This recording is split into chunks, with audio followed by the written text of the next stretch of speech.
3 vitórias em 3 jogos empolgam o torcedor do Vasco. O time lidera o Campeonato Brasileiro com 9 pontos ganhos, a mesma pontuação de Internacional e Atlético Mineiro, e tem um jogo a menos. Mas o que isso significa, afinal? O Vasco vai brigar pelas posições mais nobres da tabela? Bem, é preciso ter muita calma nessa análise. Primeiro, é mais do que compreensível e justo que o torcedor vascaíno comemore essa momentânea liderança do campeonato. Por que eu digo momentânea?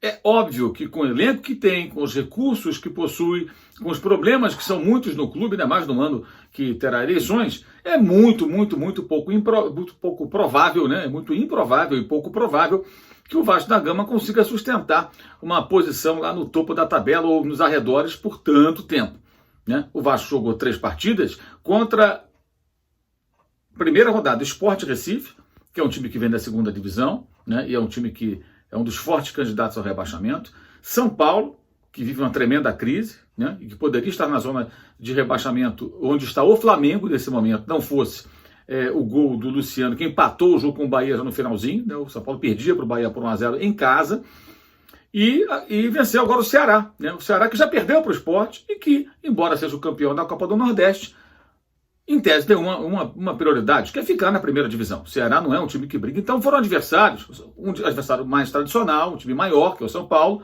um time melhor até em valores individuais, mas com muitos problemas no momento, e 2 times que são, em tese, do bloco de baixo. O Vasco aproveitou e fez 9 pontos, mas é só um começo. E a gente tem que frisar isso nessa hora, não é para botar água, esfriar, digamos assim, a animação do torcedor do Vasco, não. É para não parecer oportunista. Porque o que tem de gente que nessas horas aparece falando, não, porque, por exemplo, o próprio Ceará, que perdeu para o Vasco. Quando o Ceará ganhou a Copa do Nordeste, agora há 2 semanas, houve quem dissesse que o Ceará ia brigar por vaga na Libertadores, com base naquela vitória na competição regional. Bem, o Ceará já perdeu para o Sport, o Ceará já perdeu para o Atlético Mineiro, o Ceará já perdeu para o Vasco. Ou seja, o Ceará não tem conseguido, empatou com o Grêmio, né? Então o Ceará hoje tem um ponto ganho.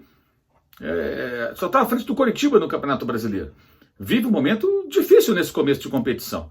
Então, é muito importante nessa hora o torcedor do Vasco pensar em quê? Primeira preocupação do torcedor do Vasco tem que ser o quê? Ficar feliz, comemorar, ok. O Vasco tem que pontuar. Se está numa fase interessante, positiva, ganhando pontos, pontue ao máximo. Porque se pintar uma sequência de maus resultados, o que é muito comum nesse torneio de pontos corridos, nesse campeonato em pontos corridos, ainda mais quando você não tem um dos melhores times, bem, o time já criou ali uma certa gordurinha para poder administrar. Essa tem que ser a prioridade. Se em dado momento o Vasco chegar lá nos 40 e poucos pontos, com muitos jogos ainda a disputar, ele pensa, bem, rebaixamento não tem mais risco. Vamos mirar mais em cima, aí ver onde pode chegar. Foi assim que com o Zé Ricardo o time chegou na Copa Libertadores, né? Conseguiu uma campanha que levou o Vasco à Copa Libertadores. Foi em 2017, né? E jogou a Libertadores em 2018. Né? Uma reação muito boa, né? Mas o Vasco brigava para não cair. E o elenco do Vasco hoje, como foi no ano passado e nos anos anteriores, é um elenco que briga para não cair. Em 2018 mesmo, além de disputar a Libertadores, na 4ª rodada, o Vasco era vice-líder do campeonato. Exatamente, vice-líder. E terminou aonde? Na 16ª colocação, né? Escapando por muito pouco do rebaixamento da 2ª divisão. Então, é muito importante nessa hora a gente ser frio e sincero ao falar com o torcedor vascaíno. O time tem que aproveitar essa chance, essa oportunidade, esse momento, pontuar ao máximo para ter paz lá na frente. O torcedor tem que pensar em ter paz. E, claro, curtir o momento, tirar sarro do rubro-negro, porque o time está em primeiro, o Flamengo está na zona de rebaixamento.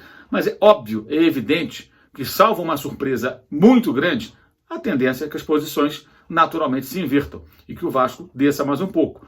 Mas, se aproveitar bem esse começo, talvez o torcedor não passe perrengue nesse ano. E quem sabe possa até sonhar com algo um pouco melhor desse campeonato que está só começando.